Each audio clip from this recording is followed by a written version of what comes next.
What up, football fans all over the world? It is your boy Mac, the Giants fan, and I'm here with my guy, the super dope co-host, Adam Costas. Yeah, your boys is back, baby. It's time for the real deal NFC East Round-Up. Punch that intro.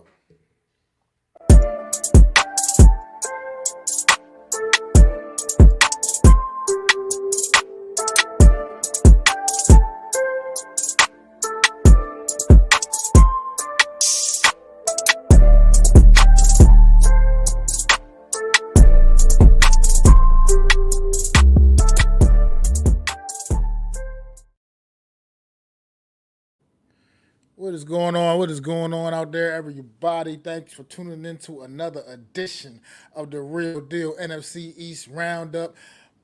I'm Matt the Giants fan. That's my guy, the super dope co-host Adam Costas. We are back taking you on that long ride, baby. We are here until January at the very least. And you know what? If one of these NFC East teams is blessed enough to make it to the Super Bowl, we here with y'all straight till February, each and every Wednesday. Myself, Matt the Giants fan, and Adam Costas. How you doing, Adam? We are back, baby, and I can't be more excited. I think this is year number 3 for us. I could be wrong. Year number 2, something along those lines. We've been riding for a while. Again, I want to let everybody know I appreciate Mac for allowing me to join him on this show. If you guys remember all the way back, he did it by himself, and one day asked me, and here we are dropping new episodes. I do believe, like I said, year 3 of us on this show. I can't believe it's been 3 years. I wouldn't. This has been a great journey, a great ride, and I appreciate being a part of it. And I'm excited to get back on it. We're going to be here, like Max said, well into January, and possibly, you know, into February if there's a team or two from the NFC that might make it. So, yeah. And then of course we have No Mets, No Jets, who's always here, rocking with us. So just want to say thanks to him too. And no, you're not. I really don't care about it either. It's a shit show, but we're going to get into that, I think, today. Just want to say what up to Mets, no Nets, no Jets, man. Always pulling up, man, Wales, chilling with us. And Wales, definitely salute, man. Appreciate you we're dropping back, by, man. baby. We are back, man. Adam back each and every Wednesday, man. We gonna be here with You y'all, know, man.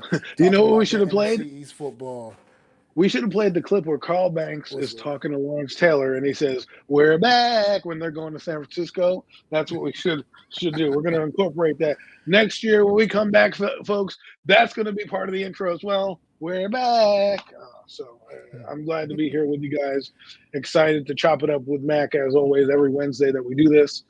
Again, I'm just honored to be here and blessed to have such a great co-host to navigate these next 20 weeks or so. Let's do this. Yes, let's do it. And like you said, let's get into a little bit of Hard Knocks, man. Touch on Hard Knocks episode 4 last night. It was mostly about it was all about the draft build up, Kind of building up boring. to the draft. I mean, yeah, it wasn't much excitement going on, but you can see where the Giants had how their board was stacked a little bit inside. Looked at how their board was stacked and what they were interested in and what they were really was trying to do and make happen.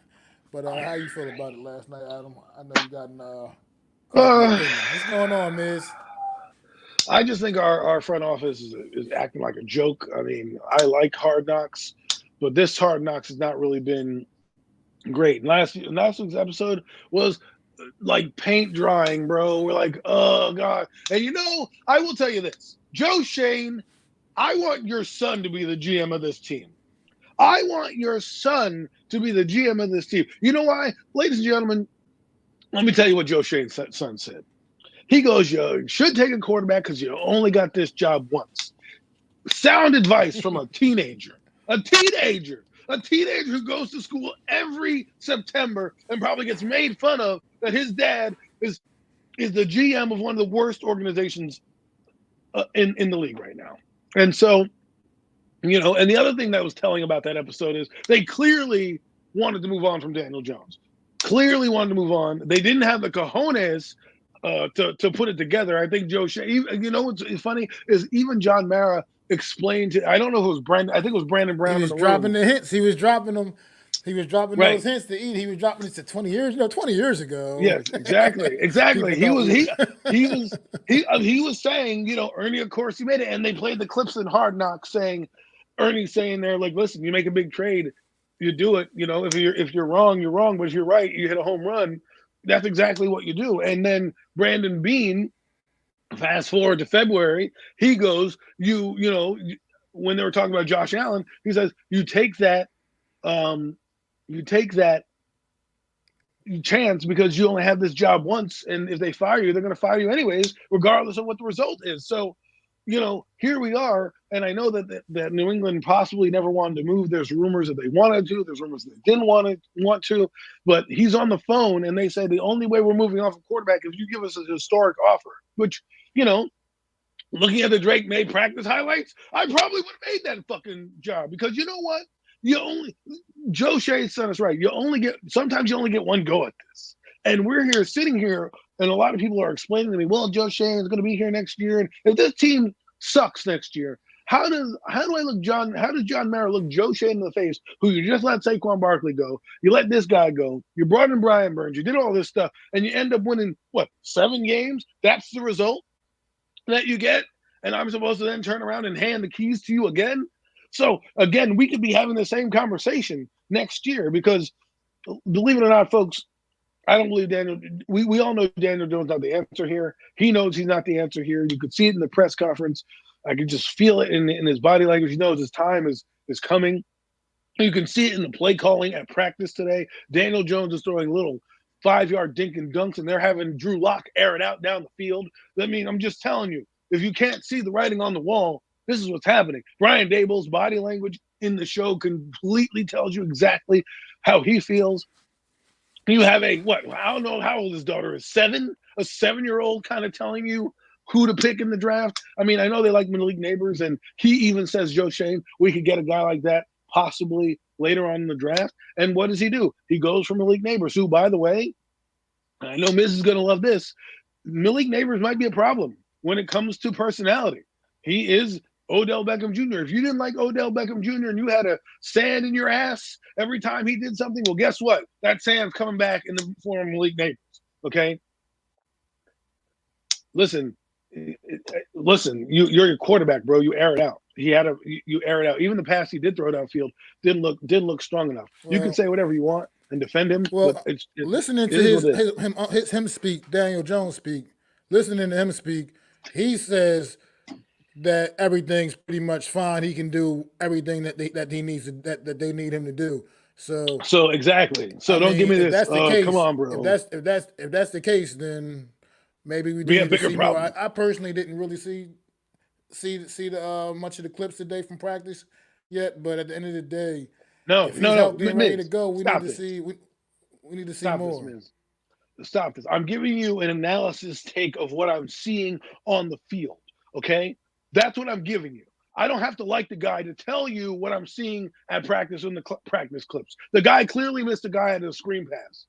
He should have hit that pass as a $60 million quarterback. You don't miss those. I got Drake May hitting a bomb down the sideline to Nelson Aguilar. I got Dak Prescott opening play of his series, dropping a dime to fucking Brandon Cooks. And I was supposed to say, this is the first day? Come on, bro. He's sixth year in the league. You need to be better. I don't care if he's coming off injury. Kyler Murray came off injury. Look at that guy. He still produced when the game was on the line. This is what happens when you have a quarterback like that, okay? And if he is babying the injury, then he doesn't need to be out there.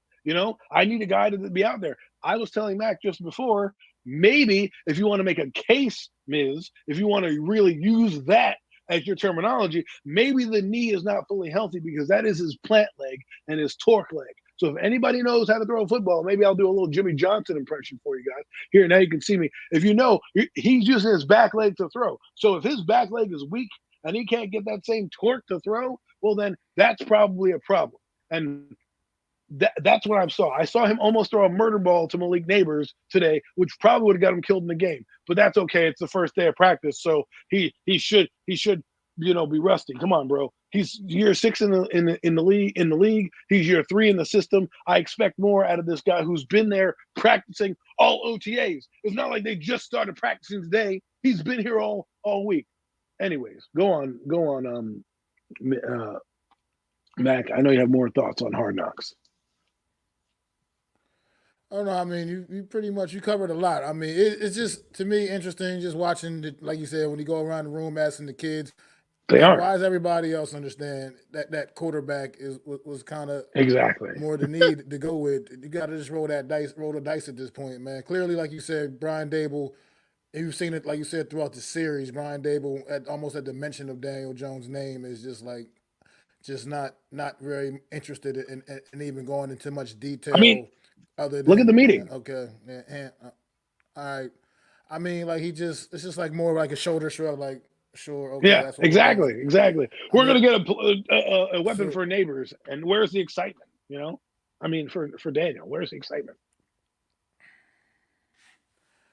I mean, yeah, you're right, Miz. I'm more a little bit with you. Me and Adam were talking earlier. I'm a little more with you here. Like I'm not. I'm You willing guys to are too soft give for the him guy. give him a little bit. I'm willing to give him a little bit more time. Let him get his feet a little more wet, acclimate. Like I said, he has been working in the spring, but like you said, getting back out there 11 on 11 drills is a little bit different. A little bit things a Your little job bit is to more throw coming at you a passes in little the league. faster, but at the same time, do looking to see more. I mean, let's get off of Daniel Jones because there's another guy out there I think that's coming in training camp. He's on the pup list, and this is a guy I think we all can agree needs every rep he Oh, can fucking get. And that will be our right tackle, Evan Neal, a guy that has struggled throughout his first couple of years in the league, and now he's coming into this training camp year 3, starting out on the pup list. Any thoughts on Evan Neal, Adam? Like, how do you feel about anything? If I don't well, know if you know anything about maybe his progress and how long he well, may be stuck on the pup list, PUP list. well, the pup list is right now day to day. We got to worry about it if it goes past a certain. I think there's a deadline where if you're on the pup list, he has to be out for like 10 games of the year. So right now, to start out, it's not a good look for him, especially in the springtime where he was on the bike. The other thing that's not good is that his backup also got injured today, so we are down to our third string tackle as the Giants move on. So and I think the Giants, from what I'm hearing and what people are saying, is they're going to try to have Evan Neal earn that job back, and which is funny to me how they treat the 5th overall pick who struggled with injuries and things like that. But yet, when it comes to another overall pick, I won't mention his name because it will start a firestorm. We have to coddle him, right? They're basically telling Evan Neal, get on the field or get off the team, right? And they don't do that with everybody else. And it's going to be hard for him to crack the lineup. Well, not really. If it depends on Illuminor's injury. If he is injured, um, for how long? I mean, some people say it's an arm. It looks more like a pec to me. Um, the way he was holding his arm, like they say it's his rib, but the way it looked like the way he went down, it didn't seem like it was a rib cage. So I'm just saying, this organization uh, putting it back up with Hard Knocks is really looks like it's being run ridiculously. We already have 5 guys on pup list, by the way. 5.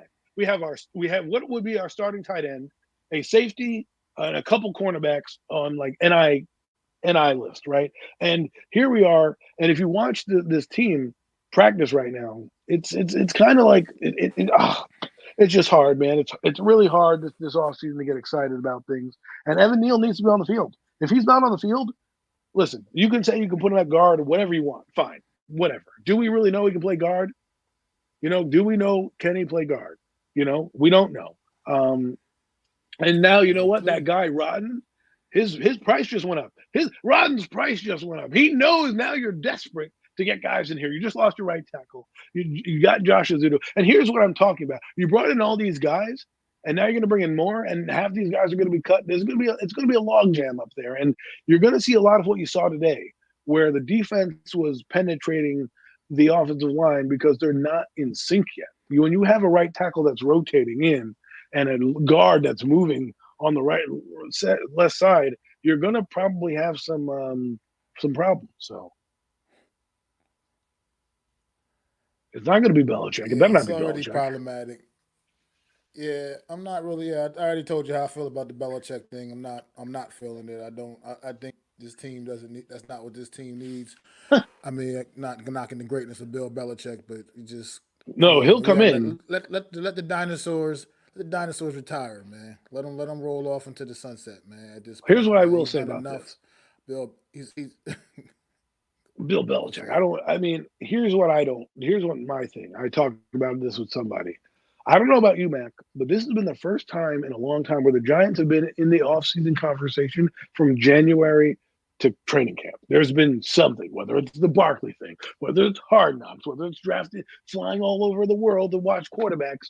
They haven't had a quiet offseason, and to me, that's not how I want to start a season, especially with what went on with this team, with the firing of Wink Martindale, Brian Dable, and the play calling. We'll get in that in a minute, but this is this is not something that the Giants are normally about. And I know it's the 100-year anniversary and everything like that, but to me, I don't know. There's just a feeling of when you're in the spotlight too much, people tend to find out about you and start to gun for you because they see you and they see you talking and how you're operating and things like that. So, I just hope that we can and now we have an injury the first day we step on the field. First second we step on the field, we get an injury. And it's to one of the key free agents that was brought in to hopefully revamp this offensive line. And there we go. I mean, I don't know the extent of the injury. I haven't seen any reports on it. I don't know if it's something that's going to keep him out of training camp, keep him, who knows, miss time going Not into the yet. We don't season. know We yet. have right now. I have no idea. No, What so the Twitter doctors but say there it's we a go. I rib. mean, that's well, well, like I said, we'll have to wait and see. But at the end of the day, it's just here it is, the New York Giants, first day of training camp, and already, like you said, we got problems. But look, that's when it's time. We got to overcome, and hopefully, that's what this time is for. You take time for other guys to step up and try to do things. Joshua Zudu, it Yes. hasn't been great. Here's this. Here's a But little at the end of tidbit the for you, Mac. day, what's that? Josh Azudu comes in for Illuminar, and the first play gives up a sack. Just let that marinate for you. I mean, he's used to doing that. He's given up several, as we know. He's given up several. That's something he does quite well.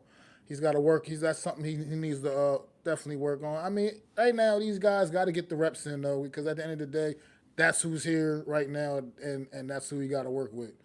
So it's just the typical New York Giants stuff, but hopefully they can figure out ways to overcome. I mean, I'm that's as optimistic as I can be. I'm not. I'm overall the like. Yeah, we brought in Brian Burns. Things is going to be different now. Oh, we did this and we did that. We drafted Malik Neighbors. I'm over that. I mean, a couple years ago, we were screaming, "Oh, we got Kenny Galladay. Yeah, yeah, let's go." We was talking last year, Darren Waller, how much everything was going to change. I'm over all that. Now it's just all about what we see on Hmm. the field in September, man. I can't go on nothing else but that from this point forward, man. And day one of training camp, it's already a little rough, a little murky, but hopefully it's nothing serious with Luminor and he'll be back on the field soon and get some more work in. I mean, it's crazy that you get hurt on a day where there's absolutely no contact as an offensive lineman. That's just Well, they crazy were to they me. were. It looked I like they were mean, kind of. It looked like they were kind of hitting a little harder. Like some people were commenting about it, like they were kind of being a little physical. And you're going through basically a walkthrough and kind of get injured, but it is what it is. You don't want to hear those types of things, but it wasn't like full pads or anything like no, but that. Oh, I wanted to put this on here. So no Mets. I want to just address this comment here. I think the line will be fixed when we have a new signal caller underneath center because I was watching a couple of team highlights and one came on and Geno Smith was there for the Seattle Seahawks. And one of the highlights of him was a guy broke through his line, literally almost untouched.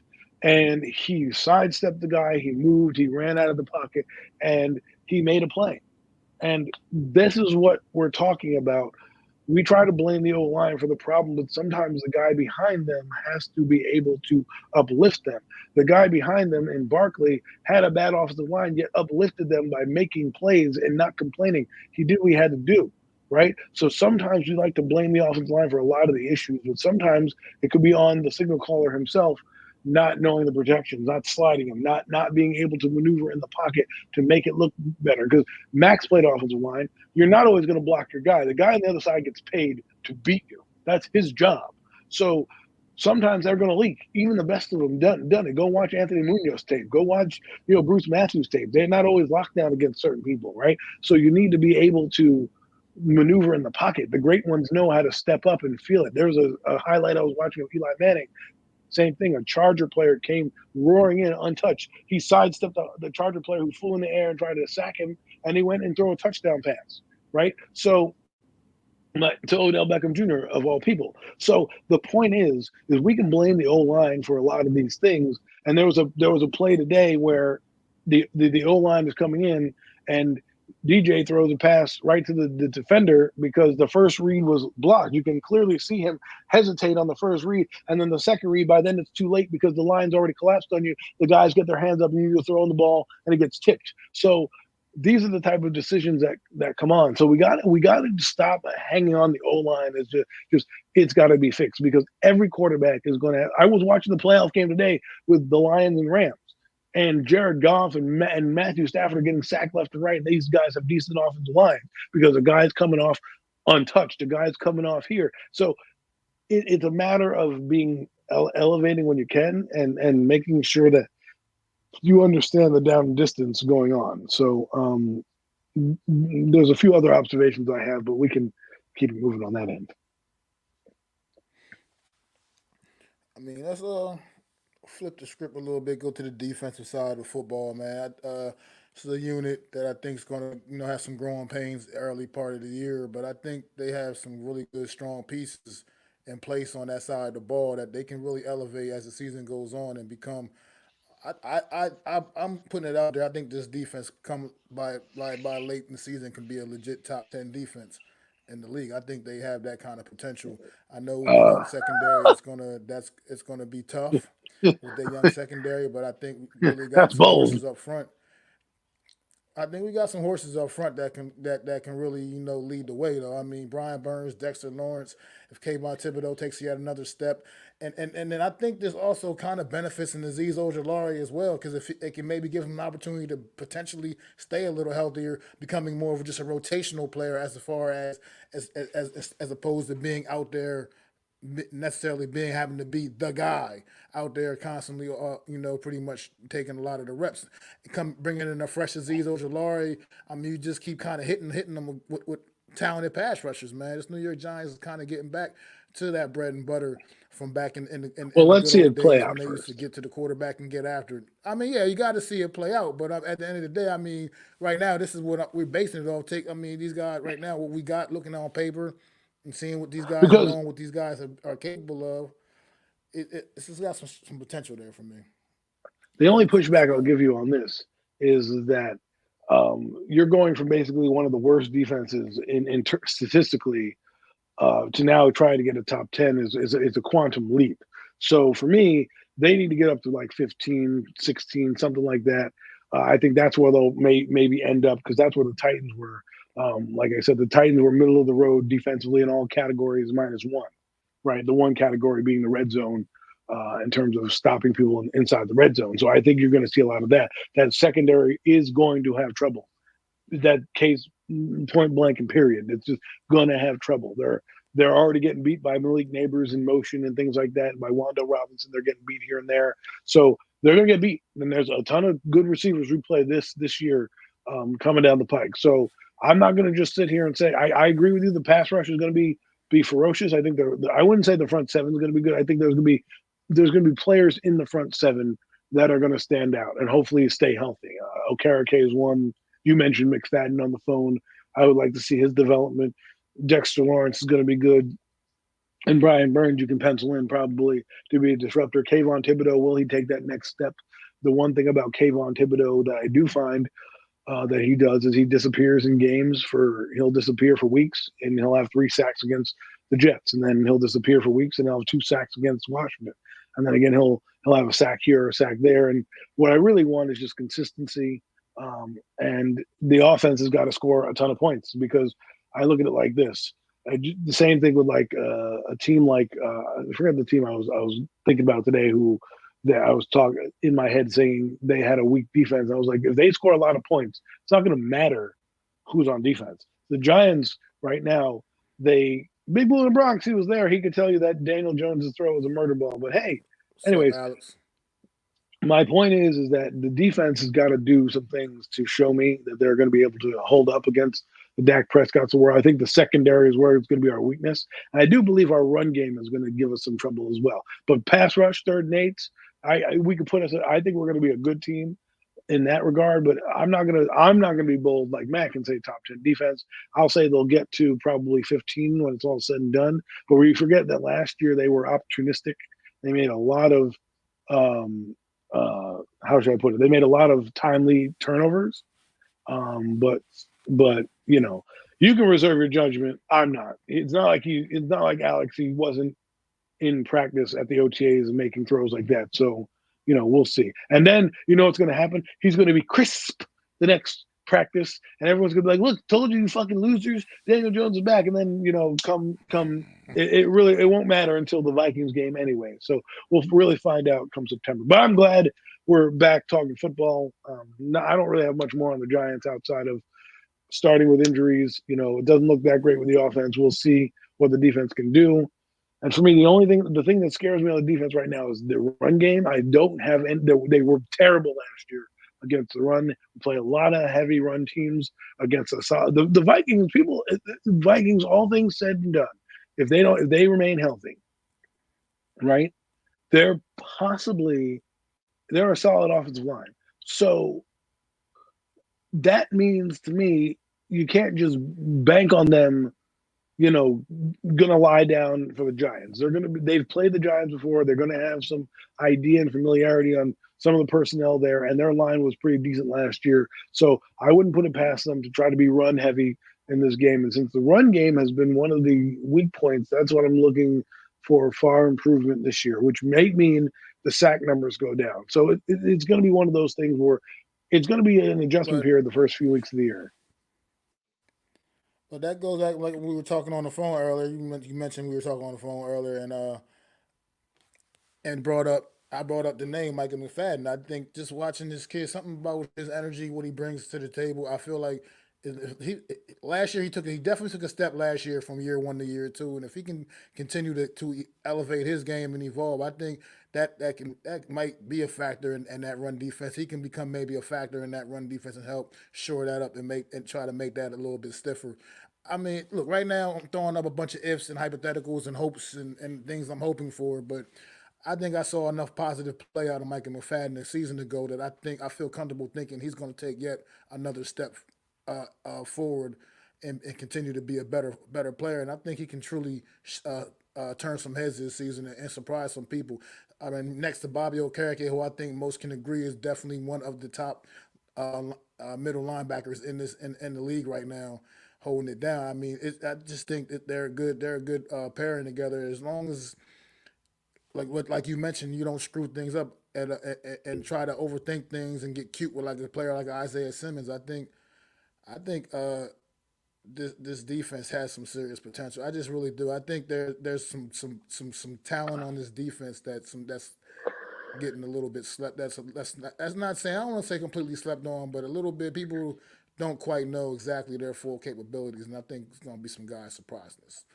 But I'm I, just I hoping agree for with a you. That win doesn't right mean now. that doesn't mean to me that they can't have good seasons and still like Bobby Okereke still had a good year last year. Kevin Thibodeau still had a good year last year. It doesn't mean the defense was great. So to me, I hear what you're saying, and I just want to temper my expectations till I see it on the field, because again, No, I agree. It's one thing to beat the Giants O line. It's another thing if they're killing Jared Goff in a couple weeks at the joint practices. You know what I'm saying? And those kind of things. That's what I want to know because again, we get hyped all the time. This is the same thing. We get hyped all the time, and they come out and they shit the bed. So again, we play some solid quarterbacks here. We play some solid O line, some teams that are predominantly run heavy and are going to try to test out that D line. And I do believe that the Giants unit is going to be a solid one. Let's see if they can create a lot of turnovers. So far, they've had a couple at practice. And let's see if they can continue that into the games like they did last year. Again, this defense is pretty similar to Wink Martindale's, but again, terminology is terminology. And you got to learn how your coach calls plays, right? It's going to be a different voice in your helmet.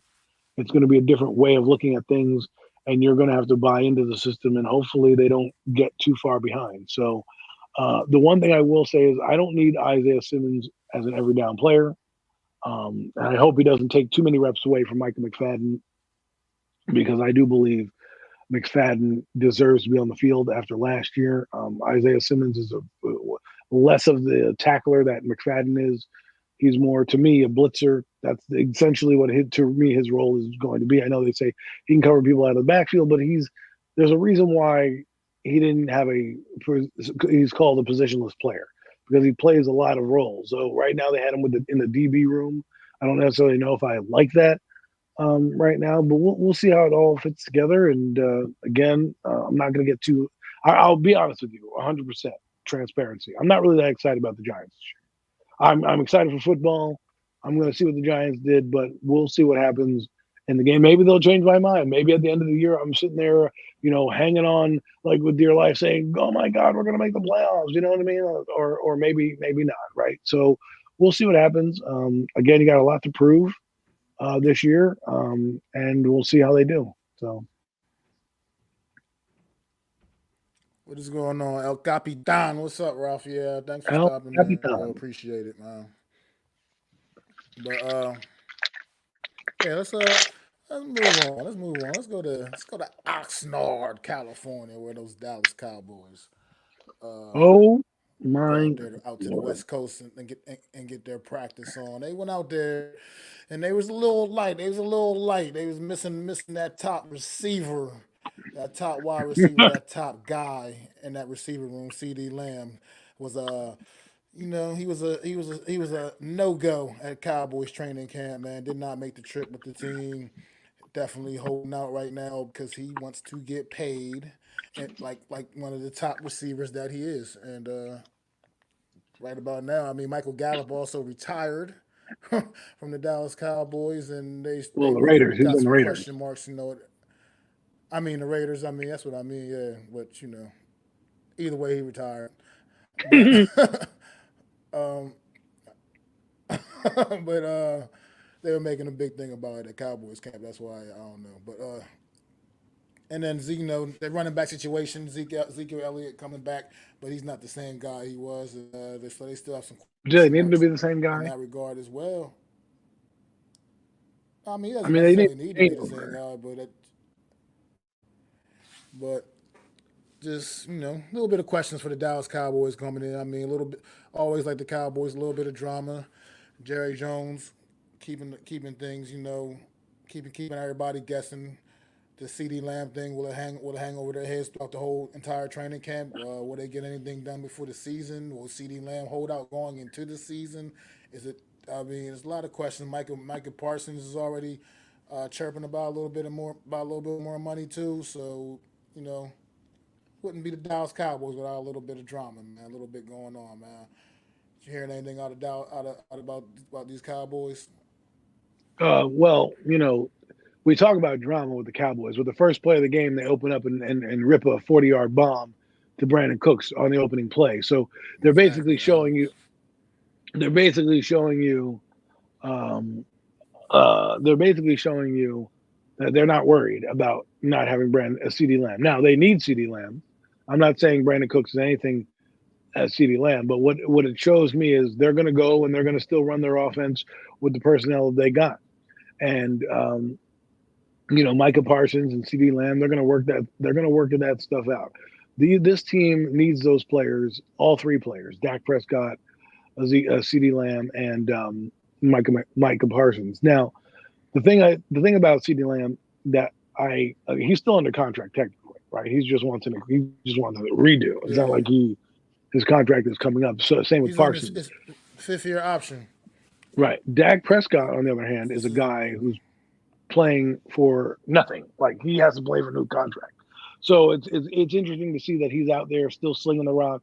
CD Lamb, I don't know if he'll take it into the season. I don't think he would want to do that. I mean, I'm not him. I don't want to talk for him, but I think he'll probably hold out till the end of training camp at least, and probably get there by week one or for week one, the 10 days or 2 weeks that they have to prepare for from August like 28th to September whatever 11th 12th whatever the first game is. So you know I think he'll be there when it's all said and done. As far as Zeke Elliott, I think they needed a Zeke Elliott. He doesn't need to be the 1,000 yard back because they're probably going to do a running back by committee, but they didn't have a pounder last year. They didn't have a back they could rely on in short yardage situations to turn around and just hand the ball to. Tony Pollard wasn't that guy, clearly, because he's now in Tennessee. And they have a decent stable of guys in the backfield. But Zeke Elliott coming back is not about the home run threat. It's more about the steadiness of running. And Zeke Elliott wasn't terrible with New England. He wasn't, egregious. Would I say he's a world beater? No. Would I say he's the Zeke Elliott that he was with the Cowboys? No. But if you're looking for a steady presence in the backfield, you could do worse than Zeke Elliott. I mean, there's still a few guys out there like a Leonard Fournette or Murray. I forget what his name is. Amon Murray or something like that. So he's still out there too. But I guess if you were to look at Zeke Elliott's stats last year with New England, he's still 29. He's still got a little. He's got a lot of tread on the tire. But if you look what he did last year, he still put up 642 yards, right? And that was running back by committee. He only had 184 attempts, 3,500 yards. I mean, they don't need him to be the feature back. He has still 8,000 yards in his career. He's had some solid outputs, right? And I think this year coming back clearly is an issue if you look at what the Cowboys do have. And let's look at their roster just so we can kind of give you an overview of what they're working with, so you're not sitting here guessing. So basically, he comes back, and like I said last year, they didn't really have a run game. They didn't really know what they were doing. And Zeke Elliott's not a huge player, but look at this. Running backs, right? They have Malik Davis, who did well. They have Rico Dowell, who they had last year. Royce Freeman. They have Deuce Vaughn, who's here, and then they have their fullback. So there's going to be a running back by committee here type of running game going on, and they're going to have all guys in there that can do different things. And I think, like I said, they need a steady presence. What people aren't talking about is their offensive line is still there. They got Cooper Beebe, who's going to be coming in and playing and growing. They have Tyler Guyton, who's a tackle. Okay, I mean, you want to talk about rags to riches. This team knows where to replenish the young guys, and that is in the trenches. They have one. Let's see how many rookies here. They have one, two, three rookies on the offensive line. Three rookies on the offensive line. And we have none. Meaning, it doesn't mean they're starting. It just means they're replenishing guys. One's a tackle, one's a guard, or excuse me, two are tackles, and two are guard, and one's a guard. So I'm sure one of them can play guard / tackle and be that swing center if they need to. I'm sure Cooper Beebe can be a center if they need him to be down the road. So this team gets better like that. And of course, on defense, they're going to be playing a new defense with Mike Zimmer, who I think is going to implement Micah Parsons all over the field. So it'll be interesting to watch.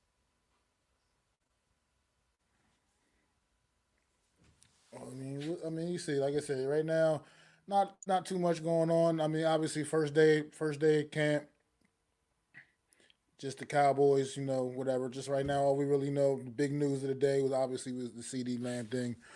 But like you said, Dak coming out firing, looking sharp. Obviously, a solid day of practice for him, true vet.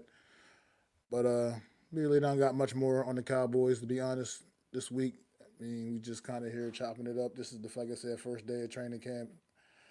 And we'll as more things start to develop over the course of the next days and weeks, we'll have a whole lot more to discuss.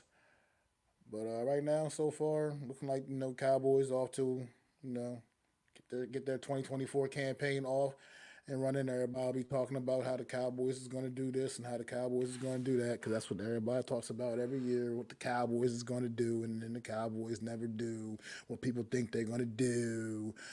So I'll just wait until the Cowboy mystique fizzles out like we get every year because that's the Dallas Cowboys, man. That's the shit show that is the Dallas Cowboys.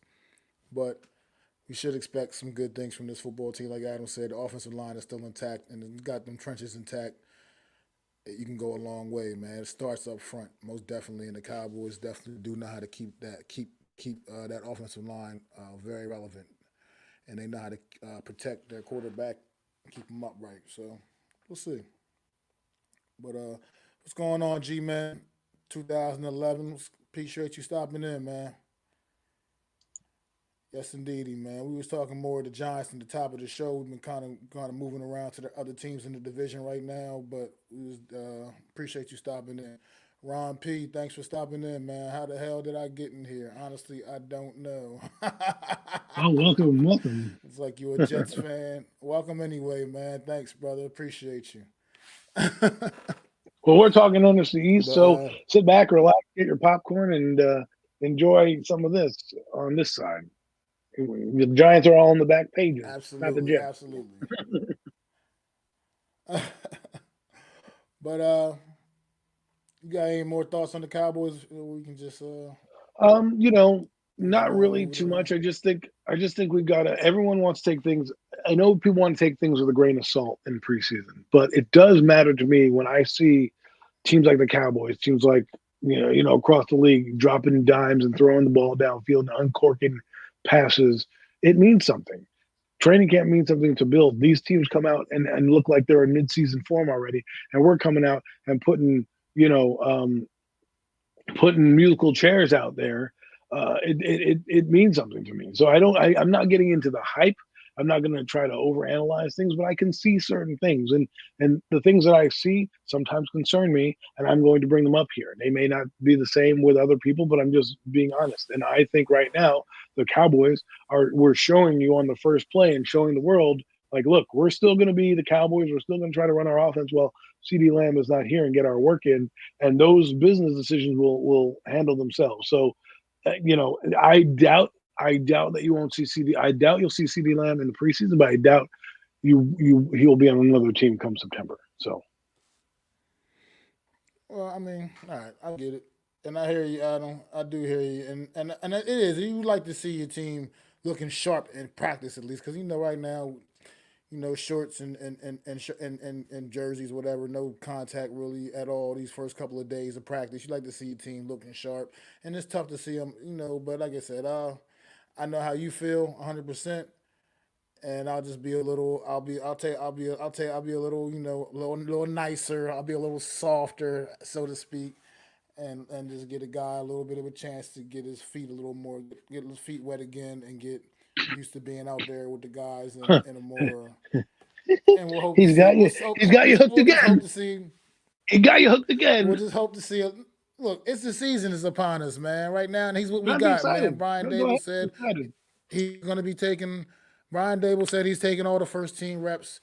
So we'll see what happens, man. But let's move it along. Let's move it along to where we want to go now.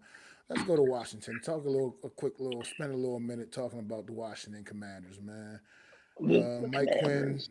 taking over his first year as head coach of the Washington Dan Commanders. Quinn. Got Jaden Daniels number two. I mean Dan Quinn, yeah, Dan Quinn. Got Jaden Daniels number two overall. And and it's a new era in Washington. A new era has begun. Jaden Daniels. I mean, we don't. It's not guaranteed he's going to be the day one starter, but I would like to think that he's going to be the day one starter. He's been a number two overall pick on the kid. He's an absolutely, like you said earlier, dynamic talent. And from what I'm hearing, little rumors, little things I'm hearing, he was looking a little sharp today in practice. Showing off the arm, his arm talent, and his ability. So Dan Quinn was folks said he would like to focus on getting on the Commanders' red zone offense. Something he wants to really put an emphasis on throughout all the training camp. But he said it's particularly today he asked was going to be the main focus was getting working on that red zone efficiency. And he's trying to get this team turned around and get them competing with the big dogs in the NFC East division, which we know are the Eagles and the Cowboys. So, how you feel about the Commanders, Adam? Well, it's a good mindset to have. Score fucking points, right? I mean, that's what you want to do. And when you have a guy like Jaden Daniels, he allows that dual threat opportunity to score some more points in the red zone. He is taking reps with Marcus Mariota, as you said. Like you said, he looks sharp. Now, again, that's the first day of training camp for him, and he looks sharp. So that's all I have to say. I'm just saying, first day of training camp for a rookie, and he looks sharp. 6-year quarterback. All I'm saying. Anywho, what I would like to see from the Commanders is, and I think this is what's going to happen, if he does get the start, they do have a solid running back in Eckler and Brian Robinson, who people sleep on. I think he's a very underrated back who doesn't get a lot of burn. I know he has, he has had some troubles, in the past. I think, we'll see him get more featured this year. He And I got think, shot. yes, but I mean, that is something that happened, to him. And, it hindered his season a season ago. So I think he'll bounce back, and I think a strong running game will help out Jaden Daniels, especially going forward, because Cliff Kingsbury worked with Kyler Murray, had a similar kind of skill set with Kyler Murray over in Arizona, and Cliff Kingsbury is now the OC with the Commanders, and I think he's going to implement a little bit of that he did with Kyler Murray, saying, hey, if it's not there, don't just stand back there, use your legs a little bit, because when you have a guy like that who can tilt the field in a heartbeat, that changes the game drastically, because now the defense has to change up a bit and to keep a spy, and that's one less guy maybe double teaming your receivers. Remember, they have a decent group of receivers as well. It's not like they have no slash. They have Scary Terry, who is probably the most underrated receiver in the NFC East. They have Jahan Dotson as well, and they'll be throwing the ball to Logan Thomas at tight end. I think they also got Zach Ertz, if I'm not mistaken.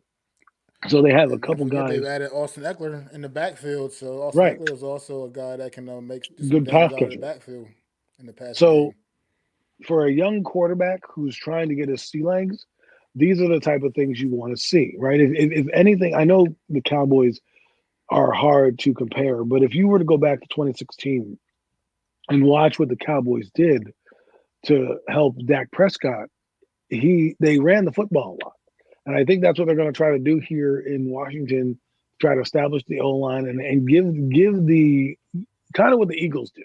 If you look at what the Eagles did last year, they had trouble in their first down package. But when they're in 3rd and 5, 3rd and shorts, they can do whatever because their quarterback can throw and pass. I think it'll be a little similar here with the Commanders, because they're going to be able to kind of usher in this guy and try to keep him with sea legs. On the other side of the football, I think they'll be competent defense. So I think they'll be a great defense? No. Do I think they'll be able to get some turnovers and be opportunistic? Yes. People underestimate the power of leadership. They have Bobby Wagner back there. They have some solid guys who can stop the run in Payne and Jonathan Allen. So they'll be able to kind of be in games. I don't think their defense is going to be anything dominant at all, but I do think they'll be competent with Dan Quinn. Everywhere he's gone, they've had solid defenses, whether it be in Atlanta, whether it be in Seattle, whether it be with the Cowboys. He's had solid defenses, and I don't think that's going to change here much. It may take some time to get their sea legs about him, but when you have a guy like Bobby Wagner, who's basically a coach out on the field, he doesn't have to be great per se, but he can help put guys in position. That really helps change the thing. It's not like it's not like they're putting Jamon Davis back there and say, here you go, Jamon, here's your thing. They're actually bringing a tutor in who can kind of help out the young guys. And they brought in a Falalale, I think his name is, or something like that, from fucking Carolina, who was a decent outside linebacker as well. So they'll have some pieces on defense that they'll be able to stay in some games and keep it close. And then that's where the advent of your quarterback comes in. Now, what we're not talking about is special teams. and that'll be a make or break for a lot of these teams going forward. Because remember, we have the new kickoff rule here, so when you're going through training camp and you're watching these roster bubbles happen, keep an eye out on some guys that may not be top receivers, but may have some speed. Because again, we're back at that age where your return man could be the difference in a ball game, and you know those are going to be kind of decisions that are going to be need to be made. So they also got Luke McCaffrey. I forgot about that. They have Austin Eckler. They got Sam Hartman as quarterback as well. So they're rebuilding in the right way. So if you're a Commander fan, be excited, man. Be optimistic in terms of what's going to happen. It may not end up with wins and losses, and that's the ultimate goal essentially. But you were brought in here to build a team from scratch. So let's look at some of the people on their roster. They have Jaden Daniels, right? They have Austin Eckler. They have Brian Robinson. They've got Dimey Brown. They have Jameson Crowder, who might be their return man. Luke McCaffrey, Terry McLaurin.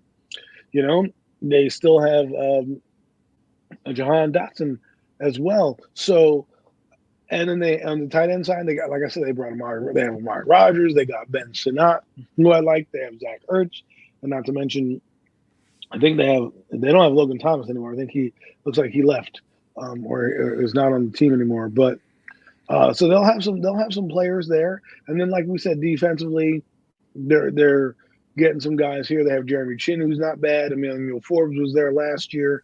You know, they don't have too much in the back end. Then defensively, linebackers, like I said, Jamal Davis.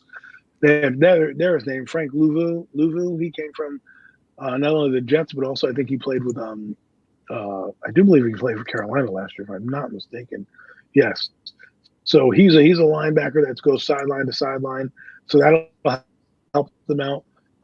And so it'll be Jamon Davis, probably Bobby Wagner and Frank Louvu. And then defensively, Jonathan Allen, they have Dorrance Armstrong, they have Jalen Harris, they have Dante Fowler, who people don't know. He came from the Cowboys. He's got some pass rushing skills. So they're going to be a team that I feel is going to be a decent team. We'll see, man. They're looking to take another step. I mean, right now, this division, as we all know, like Eagles, Cowboys are the top of the mountain in this division. Giants and the Commanders have been, kind of back and forth in third and fourth place and whatnot. Kind of that's been a little side battle The in the the NFC, I race for suppose, fourth. between the Giants and the Commanders. The battle for third place. Who's gonna be third? Who's gonna be? I mean, Oh, Max, stop it right now! but Stop it! Stop it! but Uh, neither here nor there.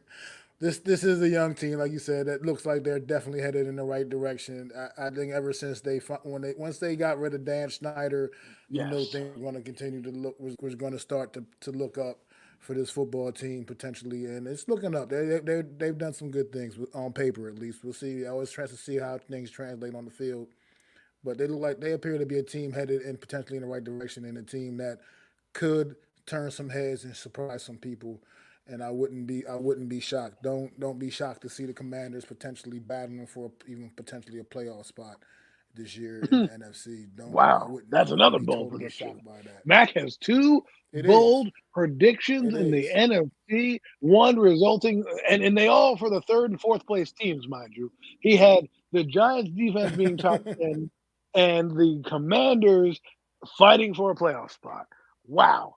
Wow. So and then of course he dashed my hopes when he said that it's a race for third place. So that's how I kind of feel, but I don't want to you know, you know, exude that, but man, two bold takes. I love it. This is why we bring this show to you. This is why it's the Real Deal MC's Roundup.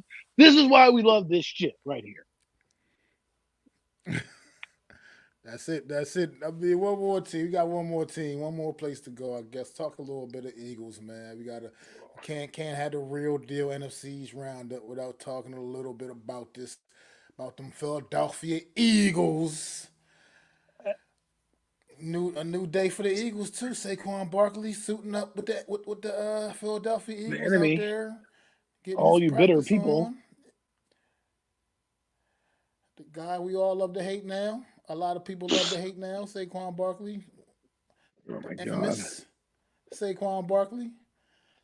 But God no. yeah. Anyway, he's a Philadelphia Eagle now. And Philadelphia Eagles getting ready, trying to had a weird kind of strange season a year ago. Got off to the very hot start, obviously, as you know, in 2023. Got off to a really hot start, doing things that most people expect them to be able to do. And then as the season continued, they just kind of lost their way. It seemed like, and just started really just doing a lot of uncharacteristic things. I mean, making the kind of mistakes that they weren't doing before, like the previous seasons when they were making going to the Super Bowl and such. So it was kind of just a weird thing to watch a team with that much talent on it, that they were loaded with the talent that they had, just really be able to kind of really just struggle down the stretch. I mean, as we know what the Giants did to them in the season finale in a game which was very important to the Philadelphia Eagles, and then going into the playoffs, into the postseason, and watching what happened to him against the Bucks, man, it was just something just wasn't clicking with this football team late in the season a year ago, and they've reloaded, they've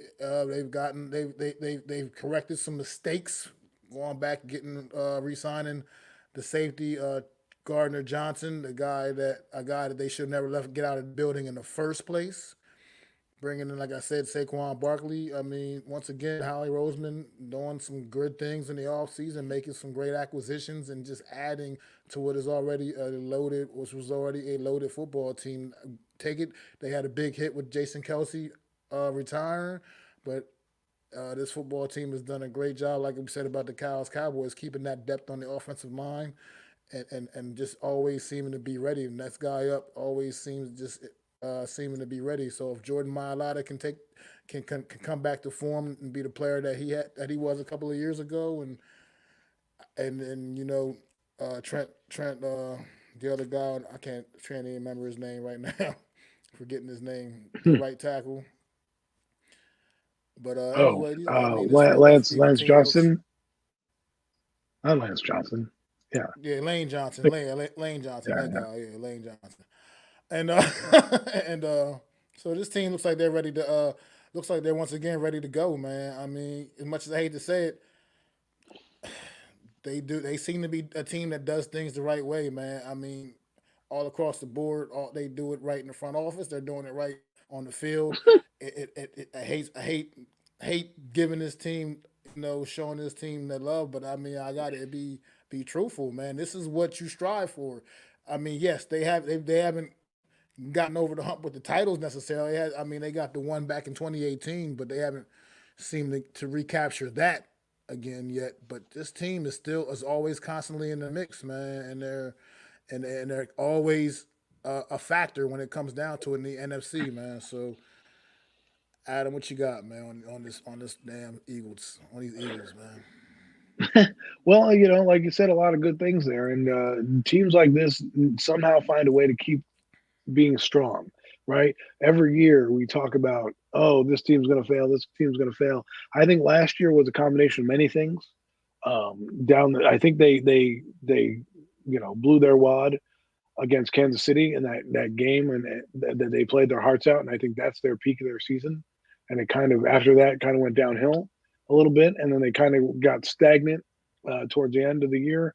We're winning one game against the Giants and kind of not winning anything else then, and then kind of limping into the playoffs. I think they had a lot of turmoil going on. I think it's because they didn't have what they have now, and that's Saquon Barkley in there, a guy that's going to be a game changer. They also have Kellen Moore calling plays, which will allow them to do some different things. And again, that secondary is revamped. C.J. Gardner Johnson is back. They got two of the best corners in the draft, not to mention still Darius Slay as well. They have a decent front seven. I should say one of the best front sevens. I shouldn't say decent. They got a pretty good front seven, led by Devin White and Jalen Carter and a couple of those guys. They added Bryce Huff to their mix, so we'll see how Vic Fangio can get these guys lined up. And I think the Eagles. This is the team. Remember I said early on in the show. I said there's a team that needs to score points. Well, this is the team that needs to score points. And Saquon Barkley will help you do that in the red zone with little plays. And if they can get up, and remember, the Eagles last year didn't really have too much trouble moving the football between the 20s. It was they couldn't deliver in the red zone when it mattered. because their offense wasn't diverse, right? So now, if they still want to run that same offense, which I doubt they will, let's say they want to run that same similar style, Saquon Barkley adds that element that they didn't have last year, where a guy can come out of the backfield and basically be a game breaker, right? So if they score a lot of points, it's going to be easy for them on defense to pin their ears back and do what they do best, and that's get after the quarterback and wreak havoc. And they play a defense that in Vic Fangio, where they're going to play that single high safety and bring a lot of pressure from their front seven, play a lot of bump and run as they go, and we'll see how they pan out. But again, we talk about well-run organizations. We just talked about the Cowboys a minute ago and how they replenished their team, right? We see how the Commanders have realigned their team, and now we see the Eagles, who, the rich get richer.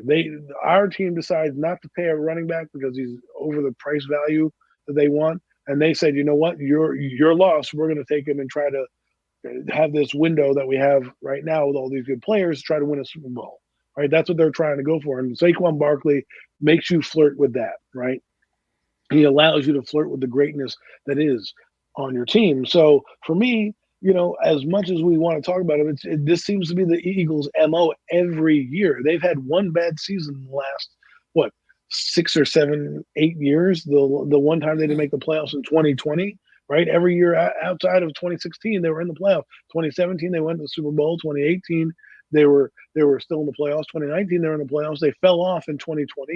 2021, they make it with a young Jalen Hurts, right? 2022, they make it to the Super Bowl.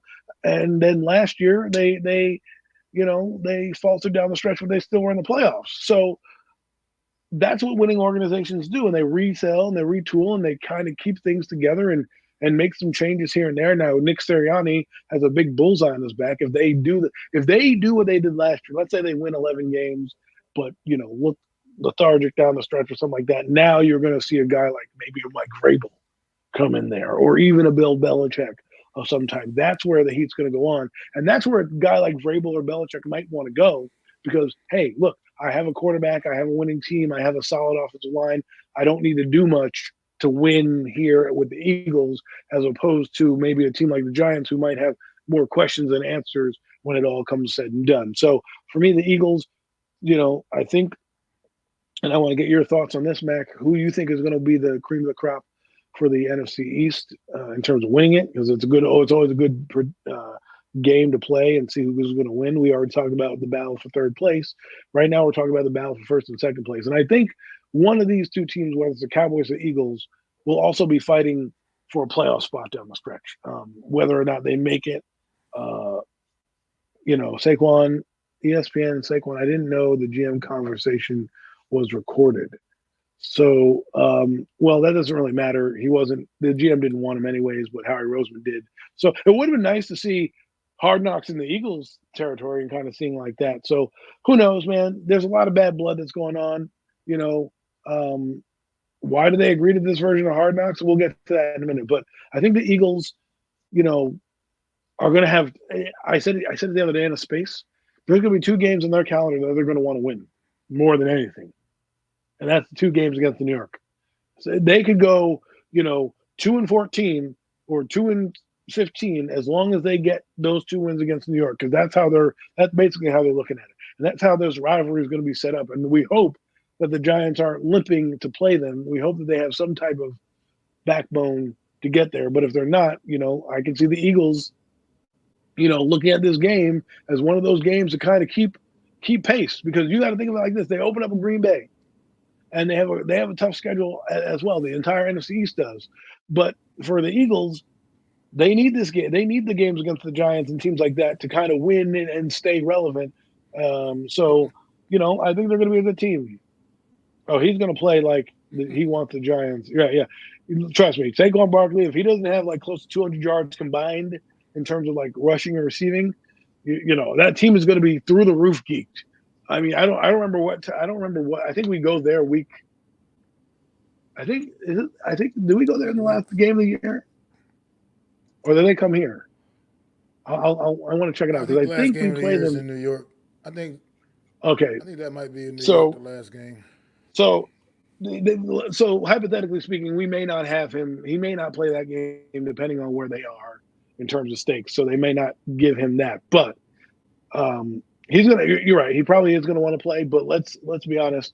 That game in Philadelphia. Oh my God. Oh my God. They want to talk about drama for your mama. That game is going to be talked about, and Saquon's reunion, and blah blah blah. A lot of drama going into this season, but I don't really have No, it is much in Philly. else The about the last game Eagles. is in Philly. Oh, so Yeah, the so then last there one's will in be a lot Philly. of Actually, the drama last one is in Philly. for your mama. There will be a lot of drama for your mama come that game at MetLife Stadium. And don't think Week that. Don't 7. think Nick Yeah, Sirianni, week 7. don't think Nick Sirianni, who already hates the Giant fan base, is not going to have that team ready to go. Just saying. I mean, just off the fact that how the last game of the season went. I mean, in a sense as well. I mean, they don't like guys don't remember guys don't forget things like that. I mean, the Giants flat out embarrassed the Eagles in that matchup in that game. I mean, flat out embarrassed them. And like I said, that was a game the Eagles absolutely needed to win to secure the division title. So they don't forget things like teams don't forget things like that either. So between that, the Saquon Barkley stuff, like you said, Nick Sirianni, it's going to the Eagles are going to come and try to make a statement and try to embarrass the New York Giants in that At Week least 7 in that matchup. So game. the Giants need to make sure, yeah, they need to make sure that they're ready, prepared, and go out there and give it. I mean, give it everything they got. Look, on paper, let's face it, they're not a better football team than the Eagles on paper. Let's face it, they're just not. I mean, I'm sorry, whoever doesn't like that. It's just the truth. Okay, it's the truth. Until the Giants prove otherwise, that's the truth. How So, dare you, Mac? How dare you? You're such a hater, Mac. Come and on. so we'll see. Like I said, we'll get to that. That'll be interesting. But before we wrap things up, man, this week, man. Adam, did you been keeping up with the Giants on the Giants site releasing the top 100 players of New York Giant history? I don't know if you've been I keeping up have with not. that. No, I have not really because Let again, me I see. haven't been excited about the Giants. So you know, I'm just not. I'm not. I haven't done the same amount of work that I normally do because again, my Giant fan self is not going to be happy until a certain player is off the team. So I'm kind of not investing any time into them except for what we do this show and watching Yeah, them. Like I haven't even. I don't think he's I don't making the even. countdown.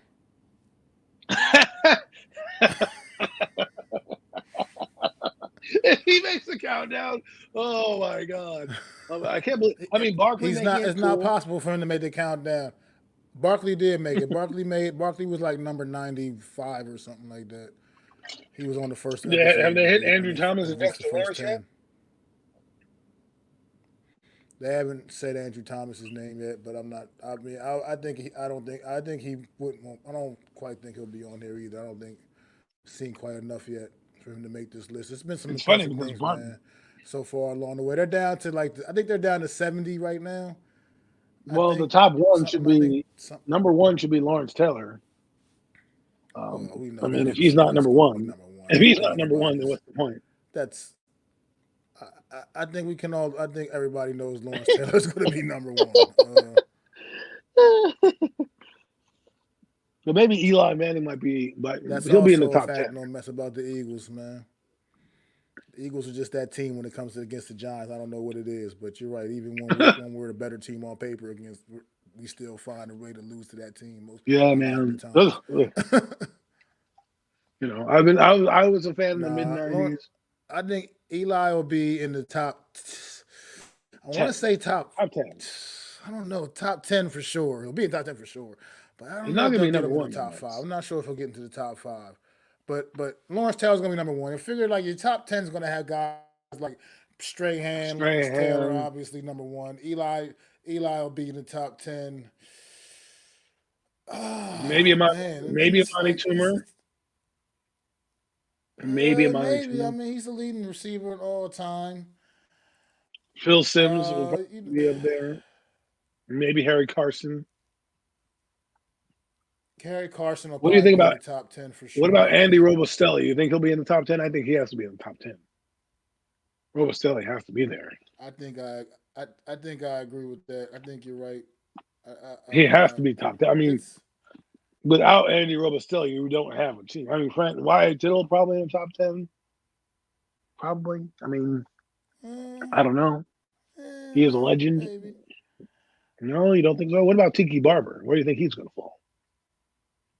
Tiki Barber, Arguably I the best think, has back. got to be in the top 15.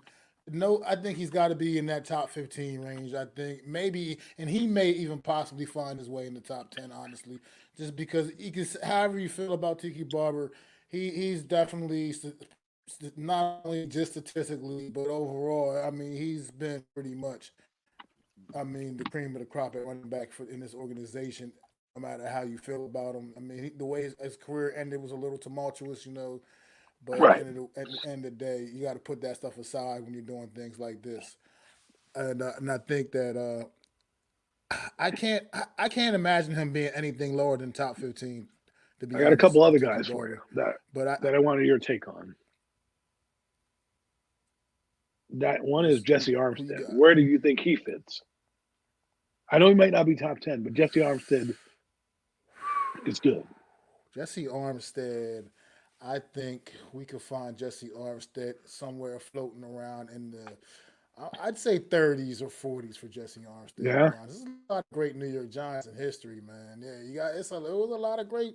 I mean, because even so far throughout, I guess they're down to like about 70 now, I believe, and it's been like I said, they've gone back to the 30s, bro. I mean, to like Right. the 30s. Let's look this Brandon up. Jacobs has already been revealed. Yeah, Brandon Jacobs has Really? been revealed already. He was in the on the last episode. He was Antonio like Pierce? number. Matter of fact, they're in the 60s. As a matter of fact, Antonio, they're in the 60s because Brandon Jacobs was like 60 something. He was like 65 or something like that. And now Antonio Pierce has not been revealed yet. I'm pretty sure he's gonna be on there. He'll be on there. I haven't seen Jeremy Shockey yet. You think he's going to be on there? He's another You guy think he was? that's for. Dude, Jeremy Shockey? Jeremy Shockey's got Yeah. the top 100 New York Giants all time. Jeremy Shockey has got to be on that list. I, I would be I mean, I angry agree if with he you, but wasn't. And Hakeem Nicks has been revealed. He was actually was ooh, Hakeem Nicks is actually they had him all the way up in the 90s, man. Hakeem Nicks was on the first well, episode as well with Saquon Barkley. He was in the 90s. well, you got to think if he didn't have injuries, he's probably higher, right? I mean, but he had Oh, injuries. I mean, absolutely. I mean, who can but no you, Victor Cruz, no Victor Cruz who can yet, you really? no Odell Beckham yet. Where's Amani Toomer stand? Wow, Jason Pierre-Paul, I think he's Toomer's. 61. Oh, JPP was actually I was gonna So, say he was just on the last episode too with so to get people up to speed, the number 100 is Rich Seubert. They have Brad Benson. He has a steakhouse if you like. Go there. Eddie Price, I've never seen in my life. Hakeem Nicks was 97. Willie Williams was 95. That I mean, I don't even know where he is. 1965 NFL draft. Oh my God. You have Saquon Barkley. Wow, Eric Howard made the team. My God, I didn't think he made the team. I didn't think he was that good, but I guess I was a little before my time. Terry Kennard, Lawrence Tynes made the team. Lawrence Tynes made the team. My God, Lawrence Tynes. Huh. It's because hey of those man, damn kicks. kicked us to two Super Aaron Bowls, Thomas. I brother. don't know who the heck Kicked Aaron us to two Thomas Super is. Bowls. Oh, there's There's a Jason lot of old Sehorn. guys too, man. Love Jason Sehorn growing up as a kid. Howard Cross made the team. Corey Webster made the team. 86 is Eric Barnes. Dave Meggett's on the team. Yeah, baby. Dave Meggett. Ahmad Yep. Bradshaw's 84. Kerry Collins made the team. 83. Guy brought us to a Super Bowl. I like Kerry Collins. If we didn't get Eli Manning, I was really mad that we lost Kerry Collins. Kareem McKenzie made it. 82. Frank Cope. Willie Roberts. Wow, Willie Roberts is 80. I didn't think it would be that low, but Jeff Hosteller made the team. My God, really, really. Okay, Jeff Hosteller, way to throw him a bone. Mark Haynes, John Mendenhall, Gary Reasons, I can get see that. Pepper Johnson, number Gary Reasons, 76, Pepper Johnson. made the team. Pepper Johnson. Let's see who else we got on this team here. We've got Jack Gregory, Don Chandler, Ron Johnson. Okay, Antonio Pierce, 71. Antonio Pierce, number 71. Oh, he was on there already. Oh, Bed I missed. I'm Red, sorry. I must have yeah, missed it. Red Bagdro, 1930s. Morris Red Brand, 19. Yeah, that's way before. Brandon Jacobs, 69. Keith Hamilton, baby, 68. Brian Kelly, everybody who knows the great Brian Kelly. Cal Hubbard. Sean O'Hara made the team at Yes, sir. 65. Isn't that his number? That's kind of funny. Jim Burt, 64. No, he Dick was 60. He was 60. Moldowinski. Who? Oh, yeah, you're right. You're right. His number was. Sean O'Hara Greg was number Larson. 60. That's what his And jersey number. and now the last guy that they just revealed is Jason Pierre-Paul. Remember, folks, don't pull a Pierre-Paul on 4th of July. But Jason Pierre-Paul, yeah, he deserves it. I'm sure you'll see Antrell roll up in there. You'll probably, I don't know if Steve Smith makes that list. Matt Dodge is not making that list. Come on. He had Are that you one. serious, man? Steve Smith had that one really, really incredible season. That one season, he had like 108, 8 catches or something like that. That one season where he I mean, caught every damn thing. But I'm not so sure if we'll see Steve Smith I on don't this think, list. You got to get Plaxico Burress on there. right. You're gonna Toomer's get definitely Plax on on there at there. some point. Like I said, Possibly Ike Hilliard, Cruz, Toomer. Victor Cruz. I'd like to see Hilliard. I don't think he'll make it, but I'd like to see him on there. Definitely have I think they're two. way too high because I think with Hakeem Nicks being number 97, I think that means you're not going to see Ike Hilliard on this. Ike Ike Hilliard. Hilliard, I mean, he was good, but he never. I don't think there's any point where he really truly had the impact Hakeem Nicks had while he was here, and Nicks was Well, only what about Rodney 97. So Hampton? I'm just. Do you think Rodney Hampton makes it?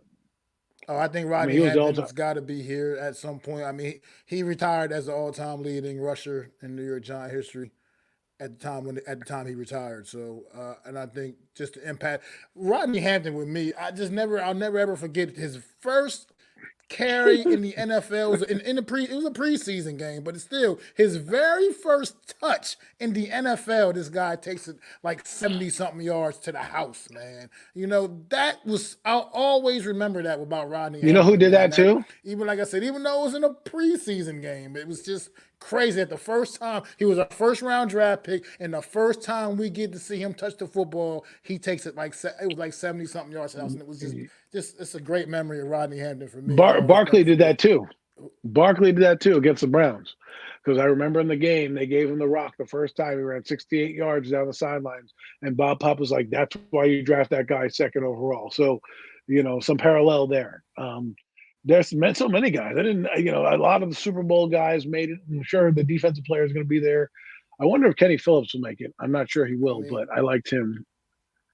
I doubt he I will, but loved him. If it wasn't for those shot knees, man, those shotty knees, he could have been a great ugh, he could have been an all-time great safety I if it wasn't loved for him those so knees, much, man. man. I Ugh. think Kenny Phillips was so good, man, when he was healthy. But just the problem was he was really never healthy, and that was just the issue. I want to see like a guy like Mark Collins on this list. I hope Mark Collins. He'll That's he'll one of make it. my He's gonna guys make it. back in the He's gonna day, make it. man. Uh, and it's so many great OC's gonna Giants you make go it. back, like you said, OC, Justin Tuck. I mean, it's just so many greats, Do you man. put Kiwanuka on there or Luke, I no? mean, I think we're already past the point where we would have already seen him. I feel like he would have Really? already his name would have already popped up already. I just think we're now Yeah, getting I don't down think to he's that numbers where great. I just don't imagine he'd be ranked at this high. Yeah. I mean, Odell Beckham Jr. is probably DRC, gonna be he on made there. it. Our DRC ain't gonna Odell's be on there. definitely going to be on there. I think based with Odell Beckham, I think it's a situation that you got to measure the impact he obviously had, but also the fact that his tenure still was only the 5 years pretty much. Yeah, Well, 5 years here, but he basically broke and all one the of those. records. I get it, but I think some of that's going to get measured into his ranking. That's why I think he may honestly fall somewhere, maybe in the 20s. I think he could be in the 20s, But he's maybe. I still think gonna he make the can be in list the for you. Is 20s, what but I'm I don't saying. think he's going to be. Oh no, he's absolutely going to make the list. Absolutely going. He has to make the list. I mean, rookie of the year, the impact like I said, he had coming in, he's going to make the list. And I think, like I said, I think he'll still be up in the 20s maybe, but I think that's probably about where he'll peak just because of the fact that it was only 5 years and really only 4 because he missed the one season. He pretty much missed damn near basically the whole damn season. So You know, this makes me sad thinking about this because the Giants usually do certain things, right? If you look at what they drafted JPP, they still had guys like Tuck and Kiwanuka and OC, who learned from Michael Strahan. And then, that kind of continued. And now the Giants they still had Eli Manning, Super Bowl winner. Now the Giants have nobody that has any history of winning on their team. And I think that's something that is poignant to me, that we don't have nobody is one. I mean, you could say Nunez Rocha has won with the Tampa Bay, but that's not the same as bringing in like a guy from a winning team, and that's what the Giants have always had, who can you know, kind of pass on that lineage, saying, "Hey, when we need a tough yard or a tough down, we're going to look to do it." So, Prince ain't making it. Prince and Mukamara, please. He was good, but he's not. If Prince and Mukamara makes it, yeah, I mean, I'd rather put Terrell Thomas in over Prince and Mukamara. Landon Collins will make the team. Another Yes. great player. Terrell Thomas was a great player that once he got that tore that ACL, tore them ACLs, he just kept just the injuries, man. It was just the damn knees, man. These guys with these shoddy knees, man. He was such a good player, such a good cornerback as well. Terrell Thomas was so good, man. It's just when he I was was at the healthy. game where he did But that. the Oh my problem god. was he was rarely healthy. It's just crazy. Michael You Boley's was going to talking make about the team. Kerry No, Collins here. Kerry Collins already made. he He's already already made it. his He already name. made He's it. been on the. He's already on the list. If you're talking about You Kerry know Collins, oh, you who talking I about want to Landon see make the Collins. He's team? talking about Landon Collins. Oh, you know who I want to I'm see sorry. He's make talking it, but about I Landon don't think he Collins. will, is Michael Barrow. I don't think he will make it, but because he wasn't here that long. But Michael Barrow changed that Yeah, defense without it. You know who else might be on there? Sean Williams might be on yeah. there. Bradshaw's Sam on the Garnes. list. Oh, Sean was another good player. Yeah, he was a really good player. And Yeah, Sam Garnes, man, Bradshaw I remember he's on the list.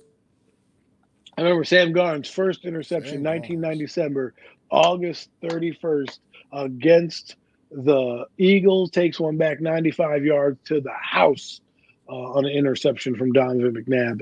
Or I wasn't McNabb? It wasn't McNabb. I think it was Doug Peterson. Canty's not making the list. No, sorry. He's not. I don't think You he got the will. Carl Banks of the world, man. You Yeah. got guys like that, man, that are going to be out there. You got that That's whole going to be on 86 this team list. that's going to So probably make the team. And the '90s team. They're going to see a lot of those guys. They're going to start putting champions you on still there. got guys Guys, like what? Like who? Who else? you got They guys already like put Jumbo Pepper Elliott, Johnson on man. there. Still, I mean, guys like that. Ooh, I mean, forgot about guys that guy. like big Jumbo Elliott, man, and it's just Oh like I yeah, said, a Lemuel lot of could have been on that list. when you go back in time and think about it, man, there's so many great We New had York so many. Giants, man. I mean, We just had so so many many. great ones. Cornelius Griffin. People forget about that guy, man. He was a beast. Yeah, Cornelius Griffin changed that defensive line on when he was drafted. The guy was a wrecking ball. Lemuel Joseph was good too. absolutely, People, man, we absolutely. had we had Jonathan Hankins. We had all these good Yeah, defensive tackles. We just let them walk out the door. they just didn't want to pay none of them. They didn't want to pay any of them, Walk out the door. and then that's what happens. Walk out the door. We have no. So, I'm oh trying to look. man, I'm trying to think of the mid '90s who might be on there, because because that mid '90s offense had basically one player. You had Chris Callaway, Dave Brown ain't making the team, so you can definitely take that off. A guy who might make it, but he might not. Robert Harris. He was pretty good. I don't think he'll make the team, but he was pretty good player. It's probably all going to be the guys from mostly 2000s and on from now on, and sprinkled in some '86 guys that you may not know about. Collins I definitely. mean, get Mark Otis Collins definitely Anderson. making it. Otis, Yes. we'll Oh, get he'll Otis make it. Anderson on here. He'll get on there too. Of course. And He was yeah, MVP. like I He's said, going to make Mark it. Collins better be on there. Oh, he's going to be on there. Mark He's Collins going to be on better there. be on this. I will be I wouldn't be angry if surprised if he's Mark not. Ingram's I in will there. be really, Phil really Simms going to be angry. on there. Phil Simms a lock, probably You top got to 20. get. I mean, you got to get Bavaro. You got to get Bavaro in the Yep. mix, man. I mean, personally, I'm not mad if you got Bavaro. If you get Bavaro in the top 10, I'm not even mad at that, man. I loved everything about Mark Bavaro when I was a kid Well, growing up, yeah, man. I just love watching him play. he was a beast. And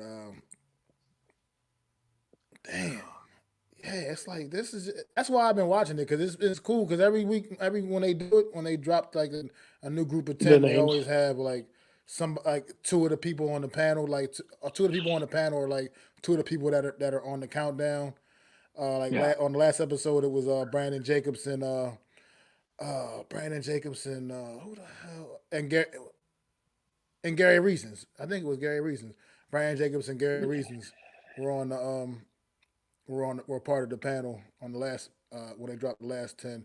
And it's cool because you can get memories of some of the other guys that made the list that they were teammates with, and it was been cool. Yeah. It's been cool to watch. Keith Hamilton was an absolute dog, man. Yeah, and that was my guy, man. I think he was. I think he's one of the most underrated New York Giants in history. Personally, I think when people talk about great New York Giants, his name doesn't come up nearly enough, man. I remember Keith Hamilton on the sideline, him and Michael Strahan getting ready to go to blows on the sideline, man, in the game way back in the day, man. It was Keith Hamilton was Yeah. that he was. You talk about nasty. Keith Hamilton was that nasty. He was that Yes. nasty Yes. motherfucker. That he got after it. And I just miss those kind of days. What's going on, Yes. Dealer, man? Thanks for dropping in Listen, too, bro. I really there was a appreciate funny it, man. story in the 2000 playoffs, I think it was, and there Madden's voice, his rally voice. Hey, Keith Hamilton, I had to sit down with him, and he was sitting on the Gatorade bucket, and all you heard was the Gatorade bucket cracking of how heavy he was. So he was sitting on that Gatorade bucket. I'm just like, I just never forget Madden telling the story about how Keith Hamilton was sitting on the Gatorade bucket. He was so heavy, he just heard it cracking at practice because he was sitting on it. And that guy is one of the most underrated D tackles we've ever had in the history of the Giants. I think he should be in the Ring of Honor. That's how good he is in my eyes. But Absolutely, we'll see. I agree. I think he should Another be one more in the name Ring of I'll throw Honor. out there if you remember. Uh, Leonard Marshall, man, that's another name, another great Yes, he's going to be old good. school Oh my God, the shot heard around the world. defensive lineman, man. Oh man, he's the one that took out Joe Montana, man. Oh my Put him on the God. shelf for 2 years. That That looked hit like will he be. just hit the life. He just the life out of Joe Montana, man. Oh my Oh my God. Oh god, my man. God. George Martin's going to be on If there you too. hit a quarterback like that today, you're probably going to get suspended Flag. for the rest of You're the flagged. season. You may be out the NFL back. You may never see the NFL again. You may never see the NFL. I rewatched some of these Lawrence Taylor highlights, and I'm like, yo, that hits outlawed. That hits outlawed. That hits outlawed. I'm just like, man. They did these quarterbacks. People don't know, man. These quarterbacks are so protected today. You can't even fucking sneeze at the guy. I remember that call that Clay Matthews had where he like bumped the guy with his chest and he fell over, and they put a 15-yard flag on him. And I'm like, man, if you watch Leonard Marshall's hit, oh my God. Goodness gracious! Oh my, I his thought head Joe Montana whiplash. was dead. He probably was for I a thought he second was or two. dead. I think they brought the smelling salts out for him. Oh my God. And oh my Lord. Oh I my think that's god! the hardest hit I've seen on a quarterback in big hits. Like there's been some big hits, but that one changed the course of two franchises, let's be honest, because It Joe absolutely Montana's never the did. same again, and you're ushering in the Steve Young era, right? And of course, Joe Montana has to get his sea legs about him and gets traded to Kansas City and everything like that. Never was the same again. Stop the three-peat. But damn, man, when in slow motion, it's even worse. It's even worse in slow. You watch him set up, and he's I sitting there, mean, and you're watching Joe Montana. He's like, "Oh look, I have a wide open crack." Oh my my God. goodness gracious, man. Ugh, But ugh, look, ugh. that hit saved the season for the New York Giants, man. That was it. Yes, it did. That was the big turning point in that game. I mean, granted, some other things That took and place the too along the fumble. way, but That and the fumble by Eric Howard. that fumble, yeah, absolutely. Eric Howard created that fumble. Lawrence Taylor recovered that. That's probably why Eric Howard made that list. That fumble, he fumbled that, forcing that fumble, Uh, man. Lawrence Taylor jumped on that thing, man. Roger Craig, Listen, apparently they were saying Roger Craig, I believe, didn't fumble the ball all season or something like that, yes, or yes, only yes, had maybe yeah. one or something fumbled the entire something to that effect. He wasn't a fumbler. It was just He took crazy care of the how it football, landed in LT's and hands. It was like destiny. yeah. I mean, I So rewatch yeah, that game all the see, time, so this I is the way. wasn't coherent. But it's fun, man. I Good, definitely good. We'll appreciate see. everybody hanging in here, man. And I just wanted to end the show with that, like make it a little lighthearted. End the show, going down a little memory lane with the New York Giants, because right now Before we the go, old memories is really the only good thing we got. We don't have before we go, any recent good memories right now. I want to ask, who do you have winning the NFC East? Do you have the Cowboys or the Eagles in the NFC? Because I know the Washington Giants ain't getting close, but of those two teams, who is it? I got the Eagles right now. I think that team is just fully loaded, man, and the only thing that can stop them is themselves. I really believe that they just have too much talent on that football team. Well, I'm going to say the Cowboys, and we'll see who is right towards the end of the year. Next year, maybe we'll put a wager on it. Maybe somebody will wear some jersey or something. Who knows? But we'll do something fun. As for this last thing, you guys should do a greatest Giants moment countdown. Maybe we'll do something along the lines before the season starts. Me and Mac are just getting back going, and we know that there's a 2-week period between the start of the year and the regular season. So maybe that week before the preview show, before we preview all the games, maybe we'll do something fun like that. So we'll keep that in mind. Yeah, it's cool. Good idea, no mess, no debt. Thanks, appreciate the idea, man. We'll try to put our heads together and put something together, man. And but definitely appreciate y'all stopping in, man, pulling up. Like I said in the top of the show, me and my guy, the super dope co-host Adam Costas, we are back, locked, loaded, each and every Wednesday. You're gonna see our pretty faces from now till at least January. At least January. And if one of these 4 teams can be so blessed to find themselves in a Super Bowl, you're gonna get us till February. Straight like that. We are back with the real deal NFC East Round-Up. Pull up next Wednesday, 5:30 p.m. Eastern Standard Time. And we'll be back. Thanks to everybody for tuning in. Make sure y'all go sub up. Myself, Adam Costas, the Hardcore Sports Network. We definitely appreciate y'all. And we keep putting that work in for y'all each and every week. And it's going to keep getting doper and doper and doper and doper. So this is where you want to be on Wednesdays. Tune in. Absolutely. 5:30 p.m. Eastern Time, man. And we'll catch y'all next week. I'd like to thank you all for listening. If you was feeling this, please take time to subscribe and smack them likes. Feel free to drop a comment. Let me know what you think. Don't forget to ring that bell so you know when I'm dropping new content. It's your boy, Mac the Giants Fan. You can find me on Twitter, YouTube, and Facebook at Mac the Giants Fan. That's MACDA Giants Fan.